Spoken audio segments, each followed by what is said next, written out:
Untitled here again for another video. In this one, I'm showing off my faith build. It's a faith strength build. He's very faithful to his wife, so the Golden Order gave him magical abilities to throw fireballs, shoot lasers out of his eyes. At least I'm pretty sure that's how faith works in this game. I don't really pay much attention to the lore. Not because I don't care, I just don't know how to read, so I miss the item descriptions. And check this out, this guy really had nowhere to run. Goomba Stomp to Hammer Smash, true combo. Pretty sweet. This is Dookie. He is the first character that I beat the game with. It's at 153.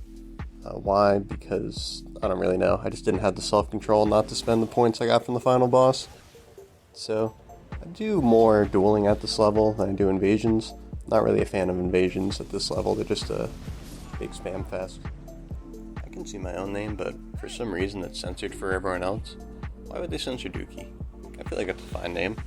I thought it was much classier than just naming my character. Failed miserably there to try to parry Flaming Strike. I know it can be done, I've seen it done, but I haven't had any luck with it. I'm having a combat ordeal here with another Faith user, and he's using dual Vikes, and if this was pre-patched dual Vikes, I would have been Madness like 9 times by now. And foolishly, I did not have any Madness boluses, which is a big oversight. It's definitely something you always want when you're PvPing or dueling. A lot of people say they prefer 150 because it's less sweaty, less tryhards, but in my experience, I think it's about the same as 125. If anything, you just have 25 more stat points to make your build that much grosser.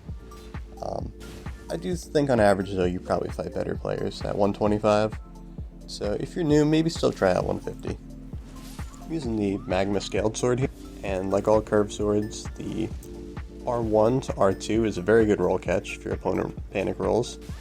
So, opponent decided to switch it up. You saw that that R1, R2 roll catch there. At this point, my opponent switches it up. He equips the guitar, and when he has that equipped, he's light rolling. Unfortunately, he's able to get away from me and I can't finish him. I'm just trying to catch him. He's playing very passively here.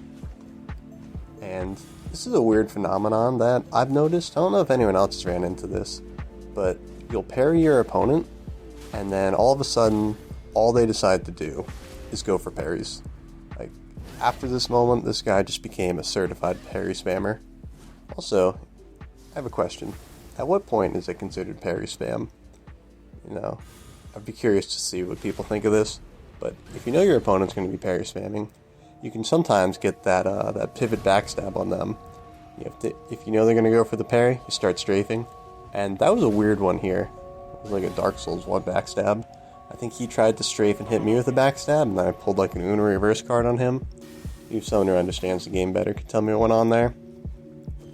And Lightning Bolt for the Flask punish. That's pretty much the only reason I keep Lightning Bolt on here, because otherwise it's not a very good spell.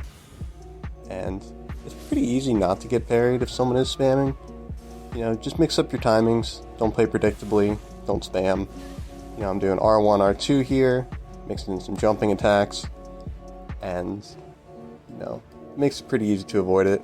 Get a nice strafe backstab there. Very satisfying finish, and on the last round that we had, he just continued to parry spam, and I ended up getting the victory. He gets backstab here, I'm sure he's happy about that. Getting into another invasion here, and probably the worst place to invade in the entire game. This fog wall right at the end of the capital. It's such a pain. You have nowhere to run to, nowhere to hide, and I'm picking up part of the way into this invasion. I'm 2 flasks down already. Let you figure out how I lost those based on how these guys are playing. And I'm using the Golden Epitaph here, which is just a straight sword. Its Ash of War is not very good, it's just a buff, and it gets very mediocre scaling in Strength, Dex, and Faith. There's really no reason to use this thing other than the fact that it looks cool. But doing my best here against these 2 players, trying to use the walls and the environment the best I can to block their projectiles. And also one thing I forgot to mention is I'm revisiting this character, just trying out some weapons that I haven't yet. So all my weapons are +9 or +24, just because I ran out of the Dragon Stones at this point. And love it when you get these. I've been told this when someone runs out of stamina, get the rolling backstab punish on them. Big risky parry there. paid off for me, so I didn't get lasered by that blasphemous blade. Was able to get a heal off. Another high risk parry there. Pays off for me. You know, I could have played it more conservatively, but it worked out well for me. And I got this cool clip. So just got the host alone now. So this is now a very winnable invasion now. And I got a heal back, which I really needed. He's playing pretty aggressively right there, which is smart, but when he backs off, that was a mistake, so I'm able to get another heal off. And every invasion, if you ever do get one here and you win it, it's just that much more satisfying when there's no mobs to help you. You just know it was all you that did it. So, very stressful invasion, white knuckle the whole time, but pulled it off. Returns to the Coliseum here, using the Beast Claw Hammer, which I think is a pretty cool weapon. It looks cool, Ash of War is really cool. I really like any kind of the claw incantations or the Ash of War on this. When I saw the network test, I was like, I gotta make a Faith character just so I could use that spell. Fortunately, a little underwhelming damage-wise, but it just looks so badass, so I'm gonna keep using it. And Pocket Sand Finisher there. Always works like a charm.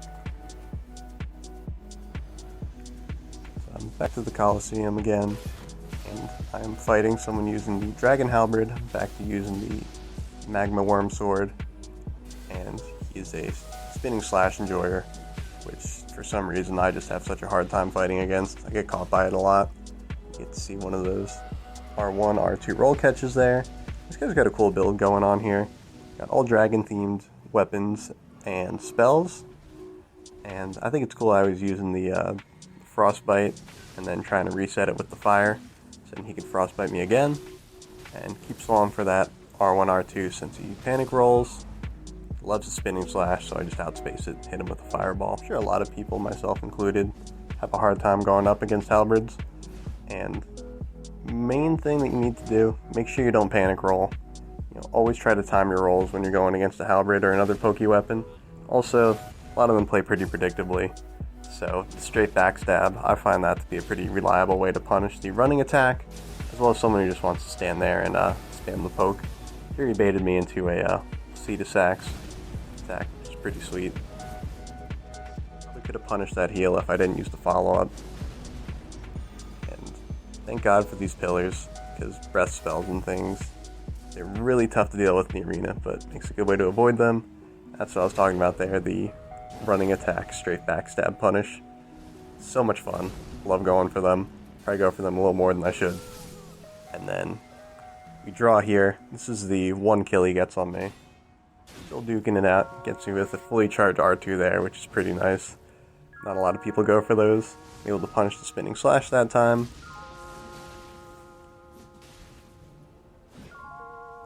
And he's a pretty good opponent, but only got one kill on me. And coming down to the wire there. Miss a parry, which I feel like should have hit. That was kind of weird because his attack didn't hit, and my parry also didn't connect. Probably just something with the hitboxes. And I do get the parry here though. And check this out. The parry to disconnect. You love to see it. It just cracks me up so much. And I really don't know what he was hoping to achieve with that. I guess trying to preserve his rank or hope I didn't get the win, but I'm not too concerned about my invasion here against a pretty cool host. He's cosplaying. His cosplay, not the best. He's got the wrong hammers. You know, I'll give it like a B-. Maybe a C. He doesn't have the right chest piece either. But he pretty much told me just go have at the hunter and his friend, so take out his friend right away with the fireball, and so the hunter starts panicking, understandably, because he just got hit by a giant fireball, and he's also fighting alone, which hunters seriously do not like to do. And hammers, they're not the best dealing with passive opponents. Actually, it's probably their biggest downfall in my opinion. But one thing I like about having a hammer on a Faith build, you could use the spells to kind of cover for the downsides of it. You catch people when they're trying to go away. If I'd catch flame on this build, that would be great. You know, do big damage with the hammer, which, not that this hammer's doing big damage. Punish them as they roll away. And lightning bolt coming in great always for the heal punish. Just me and the host left here. And he's honorable, wants to fight it out one by one. He's using 2 giant crushers with RKR and the jump attack boosting chest piece, so if I get hit by that, it's going to hurt a lot. This is pretty much a one-shot build, and it's pretty fun just having a hammer battle here. You know, it's fun when you both have hammers, as opposed to someone using a faster weapon that can just punish you anytime you take a swing with a hammer. Bait him into the fireball there, that was cool. Also, Hunter here is cool, he's just letting us fight. Able to hit him with a jump attack while he goes for the RKR there. Able to punish the heal as well. And overall, just a really fun fight.